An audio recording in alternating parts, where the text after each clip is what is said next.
ఏది కావాలన్నా నాకు తెలిసింది ఒకటే, పోయి ఆయన దగ్గర కూర్చోవటం.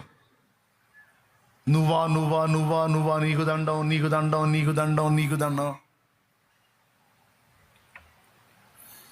3 లక్షలు అయింది, స్పాట్ 1.5 లక్షలు కట్టాలి. అయినా 15 రోజుల దాకా గ్యారంటీ చెప్పలేమన్నారు మా నాన్నకి.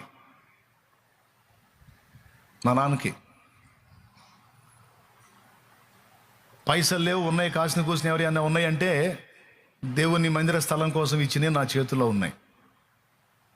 నేనేం చేయాలి? నాకు ఫోన్ చేశారు పరిచారకులు తమ్ముళ్ళు, ఆసుపత్రికి ఆయన తీసుకెళ్ళి ఇట్లా ఉంది, సీరియస్ కండిషన్ అంటున్నారు, ఇది పరిస్థితి అని. నేరుగా ఇంటికి తేండి అని చెప్పా. మరేం చేయాలా? పైసలు లేవు, ఉన్న డబ్బులేమో స్థలం కోసం ప్రజలు ఇచ్చినాయి. అవి నా సొంతానికి వాడటం నాకు మనసు లేదు.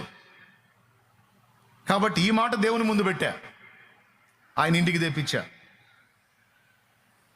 ఇంటికి వచ్చాడు.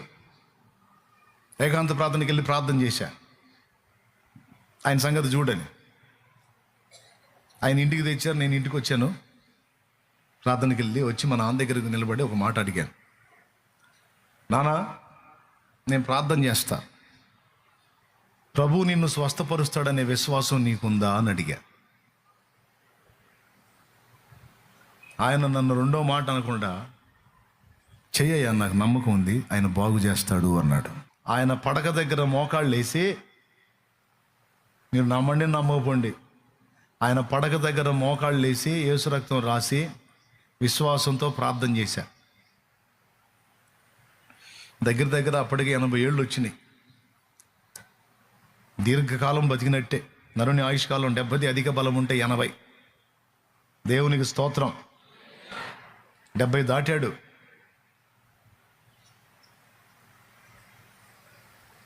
కానీ మరి తండ్రిగా అందులో నాకు మంచి సెంటిమెంట్, ఆయన మంచి ఫ్రెండ్, తండ్రి మరియు స్నేహితుడు కూడా.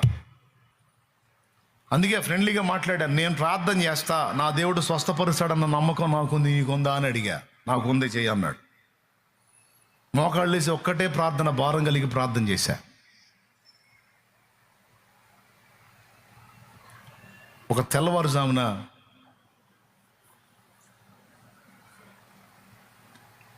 ఆయన దర్శించాడు ప్రభు. ఆయన అన్నాడు, పొద్దున్నే 7-8 నేను వెళ్ళి ఆయన దగ్గర పలకరించాను, నాన్న ఎట్లున్నా అని.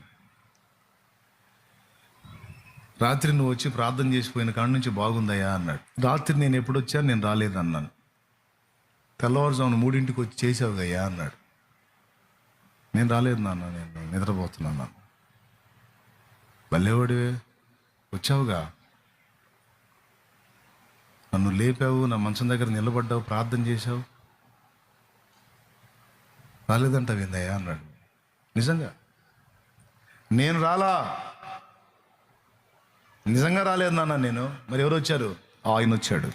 ఆ దెబ్బతో బాగుపడి లేచి 8 సంవత్సరాలు ఇక మళ్ళీ సైకిల్ దొక్కుతా తిరిగాడు. కదలకుండా పడిపోయినాడు, మళ్ళీ సైకిల్ దొక్కటం మొదలు పెట్టాడండి. 3 లక్షల డబ్బులు ఎటుపోయినాయి, 1.5 లక్షలు స్పాట్ కట్టడం ఎటుపోయింది, 15 రోజుల తర్వాత కానీ చెప్పలేమన్న మాట ఎటుపోయింది. పాపం డాక్టర్ తప్పు లేదు, వాళ్ళు వైద్య శాస్త్రం ప్రకారం వాళ్ళు చెబుతారు. మరి మన దగ్గర ఉండాలిగా సౌండ్, మరి ఏం చేయాలా? ఒక్క రాత్రి తెల్లవారుజామున ఆయన్ని దేవుడు స్పర్శించాడు. తర్వాత కొన్ని సంవత్సరాలు ఆయన తిరుగు లేకుండా జీవించాడు. 2 ప్రార్థనలు. ఒకటి, ఇంకా కొంతకాలం ఆయన జీవించాలని నేను కోరుకుంటున్నాను. ఇన్ని సంవత్సరాలు కష్టపడి మమ్మల్ని పోషించాడు ఆయన. కొన్ని సంవత్సరాలైనా నేను ఆయనకు సేవ చేయనట్లు ఆయన బతకని అని అడిగా. ఇన్నాళ్ళు మమ్మల్ని చూశాడుగా, మాకు రెక్కలు తెచ్చాడుగా, నువ్వు వాడుకున్నావుగా ఆయన్ని. మరి ఆయన దగ్గర నేను అనుభవించాను, పొందాను ఆనందాన్ని, ఆయన సేవ పొందాను. నేను కొంతకాలం ఆయనకి సేవ చేయాలి, ఆయన బ్రతకని అంటే పర్మిషన్ గ్రాంటెడ్ అన్నట్టు ఓకే చేశాడు. తర్వాత 2015 సంవత్సరంలో, అప్పటికి 8 సంవత్సరాలు నిండిపోయినాయి బతికి. అంటే 8 ఏళ్ల క్రితమే లేవాల్సిన శాలిటీ. అడిగానని 8 ఏళ్ళు పై చిలుకు టైం ఇచ్చాడు ఆయనకి.